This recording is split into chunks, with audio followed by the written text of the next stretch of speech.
স্বাস্থ্য মন্ত্রণালয় গঠিত কমিটি তথ্য মতে জুলাই আগস্টে বৈষম্য বিরোধী ছাত্র জনতার গণ অভ্যুত্থানে নিহতের সংখ্যা 737 জন এবং আহত হয়েছেন 22,907 জন।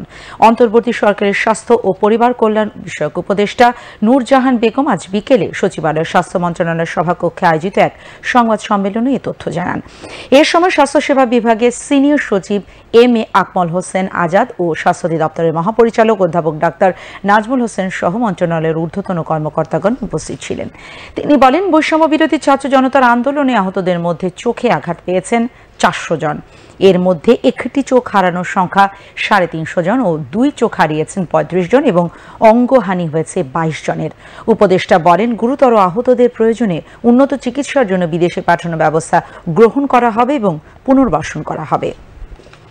এছাড়া চলমান ডেঙ্গু পরিস্থিতি নিয়ে স্বাস্থ্য উপদেষ্টা জানান, চলতি বছর ডেঙ্গুতে আক্রান্ত হয়ে পর্যন্ত 186 জন মারা গেছেন।